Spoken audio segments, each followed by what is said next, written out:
By far one of the least understood aspects of the Pro Tools mixer is the master fader track. Many just assume it is a master volume control, and while it does affect the final level of a summing point or an output pair, understanding this track's function is critical in creating a mix that does not clip your converters, while at the same time uses as much of the system's output resolution as possible. So historically, if we think about a mixer and we think about the concept of headroom as it relates to summation across the mix bus, we can think about the summation of multiple electrical signals onto a single wire. And if there's too much voltage, right, running in that mix bus, it's going to start clipping or distorting. Well, the way that analog consoles would clip or distort was actually kind of ear-pleasing at some point. I mean, obviously you could push them to the point of just destruction, but there was a bit of gray area where you could kind of push it a bit hot, and a lot of these consoles would, sound even better than if you didn't push them. Well, in a DAW mixer, this couldn't be further from the truth.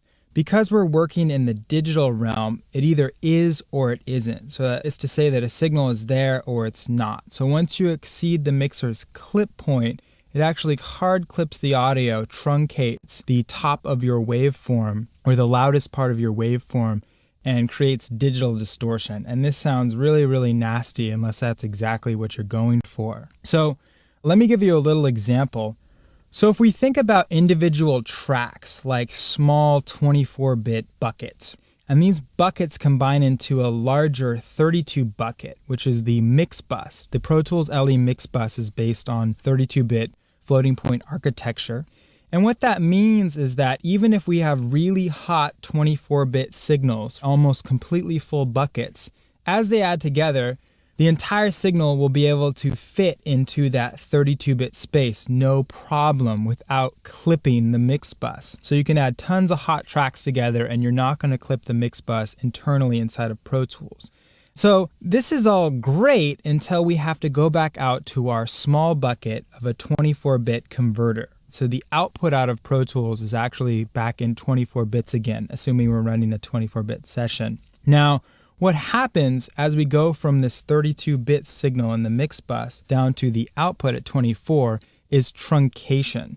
So if we have signal level that's too hot, right, we're going to be cutting off that level. And if it's too low, we're going to be cutting off the footroom of that mixer. Now, for lower level signals, it's not that much of a problem because generally these are below the converter's noise floor anyways. But for the hot signals, they get clipped and we get that nasty digital distortion, right? That no man's land outside of where the converter can actually see. And so this is where master faders come in Pro Tools. So the master fader effectively lives between these two worlds of more headroom and less headroom, between the 32-bit and the 24-bit world in this case.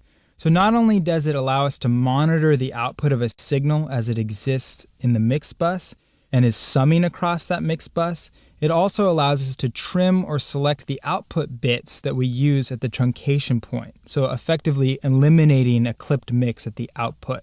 So another example would be, think about a soccer field with a goal at the end. The ball can be kicked all over the field, but at the end that goal is fixed in the middle and the ball has to exit the field through those 2 points of the goal.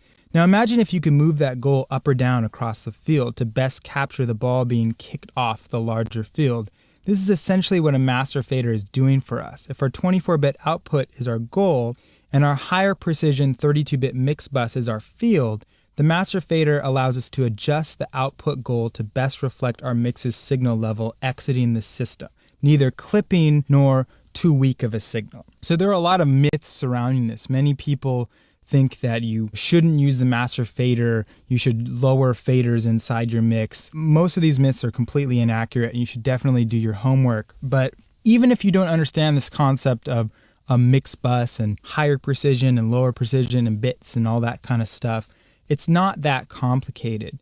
All you really have to understand is that if you use a master fader in your mix, like I have here, you want to make sure that that master fader is not clipping or it's not lighting the red at the top of your mix. So when you play back your mix, let's say in the loudest section, you want to make sure it's not clipping the output. And if it is, what you can go ahead and do is pull it down. So if I